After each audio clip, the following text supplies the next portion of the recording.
Hello students, good morning to all of you. So we will continue second lesson of our second book, The Thief Story.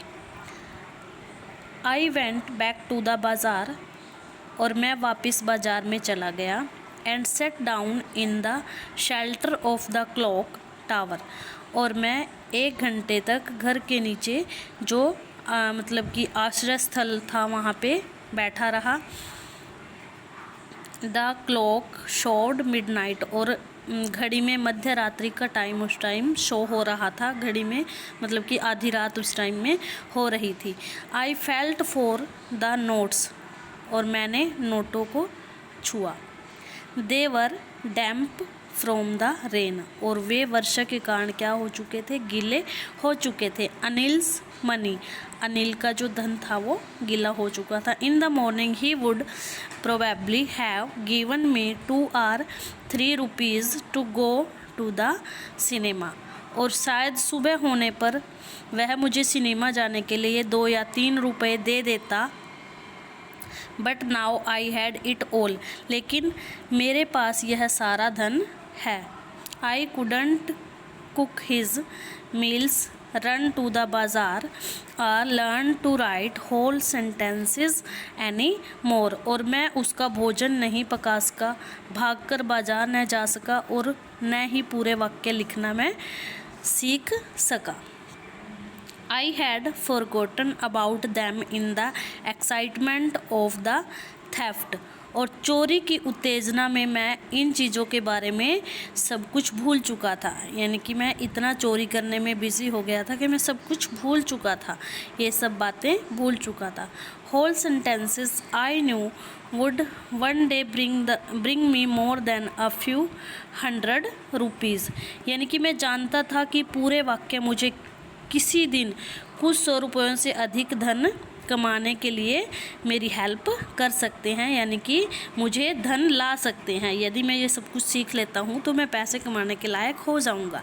I was a simple matter to steal और चोरी करना बहुत ही आसान काम था। And sometime just as simple to be caught और कई बार जो है पकड़ा जाना भी इतना ही आसान होता है। यानी कि जितना आसान चोरी करना है, कई बार चोरी करते हुए इतनी ही आसानी से पकड़ा भी जा सकता है चोर।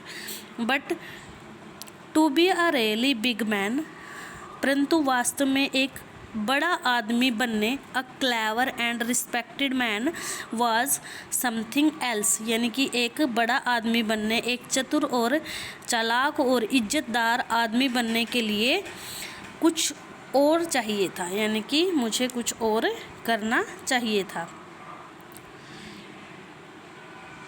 आई should go back to Anil और मैं जो है दोबारा से अनिल के पास चला जाता हूँ, यानी कि उसके पास लौटना चाहता हूँ। दोबारा से मैं अनिल के पास जाना चाहता हूँ। यानी कि जो भी उसने किया है उससे उसको बहुत ज़्यादा पछतावा होता है और वो कहता है कि मैं उसके पास वापस दोबारा से जाना चाहता हूँ। आई टोल्ड माई सेल्फ मैंने अपने आप से कहा, if only to learn to read and write. वो कहता है कि मुझे जो है उसके पास जाकर मैं कुछ पढ़ना और लिखना सीखना चाहता हूँ।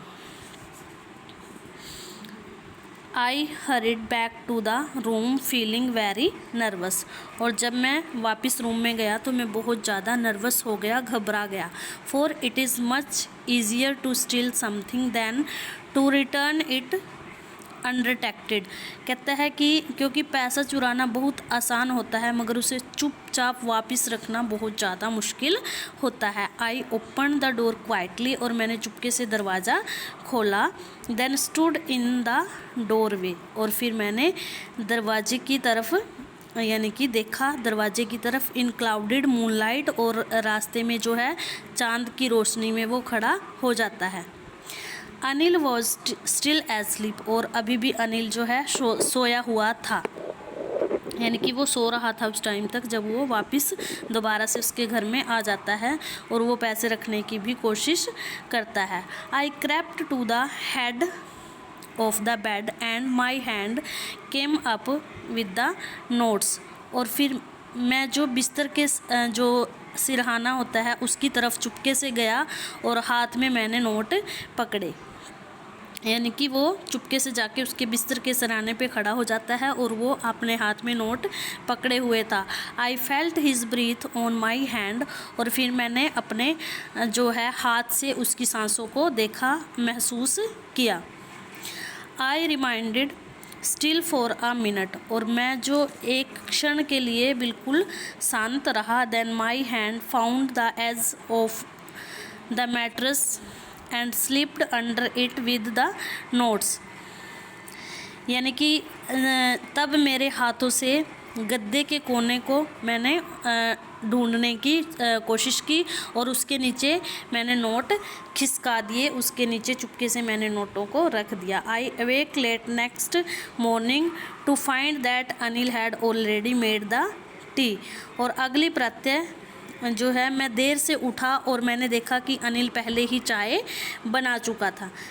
ही stretched out his hand towards me, और उसने अपना हाथ मेरी ओर बढ़ाया। There was a 50 rupee note between his finger, और उसकी उंगलियों में 50 रुपये का एक नोट था। माई हार्ट सैंक, और मेरा दिल जो है यह सब कुछ देख के दिल बैठ गया, यानी कि मुझे गिल्टी फील हुई एक तरह से। I thought I had been discovered, और फिर मैंने सोचा कि मेरी चोरी जो है पकड़ी गई है। I made some money yesterday, मैंने कुछ पैसा कल कमाया था। ही एक्सक्लेम्ड, और उसने मुझे समझाया। Now you will be paid regularly, वो कहता है कि मैं तुम्हें नियमित रूप से अब पे करूँगा, नियमित रूप से तुझे मैं आपको जो है वेतन दूँगा। माई स्पिरिट रोज, और मेरा उसने उत्साह बढ़ाया। But when I took the note I saw it was still wet from the night's rain, लेकिन जब मैंने वो नोट लिया तो देखा कि रात में जो बारिश हुई थी उसके कारण वो अभी भी गीला था जो नोट उसने दिया। Today I will start writing sentences he sad, और उसने कहा कि आज हम वाक्य लिखना आरंभ करेंगे, वाक्य लिखना स्टार्ट करेंगे। ही न्यू, क्योंकि वह जानता था, ही न्यू वह जानता था। But neither his lips NOR his eyes showed anything, लेकिन न तो उसके होठों ने और न ही उसकी आंखों ने कुछ भी मुझे शो किया, कुछ भी मुझे शो होने नहीं दिया। I smiled at Anil in my most appealing way, और मैं अपनी सबसे अधिक आकर्षक हंसी के साथ अनिल के ऊपर हंस रहा था, यानी कि मुझे उसके ऊपर हंसी आ रही थी। And the smile came by itself without any effort, और बिना किसी प्रयास के मुस्कुराहट जो है प्रकट हो गई, यानी कि उसको लग रहा है कि उसको कुछ भी नहीं पता चोरी के बारे में और वो अपने मन ही मन मुस्कुराता रहता है और उसकी हंसी उड़ाता रहता है। ठीक है, आपने इसके क्वेश्चन आंसर केयरफुली अपनी कॉपी में राइट कर लिए होंगे आई थिंक। तो इसके बाद आपको जो भी क्वेश्चन आंसर भेजे जाएंगे वो आपने अच्छे से लर्न करने हैं और साथ के साथ राइट भी करने हैं। लेसन अगेन केयरफुली रीड करना है और जो डिफ़िकल्ट वर्ड हैं उनको फाइंड आउट करना है। अगर कोई क्वेरी हो तो पूछ सकते हैं। ठीक है, आई होप आपको लेसन समझ आ गया होगा। अगर कोई प्रॉब्लम हो तो पूछ सकते हैं बच्चे। ठीक है, thank you, have a nice day.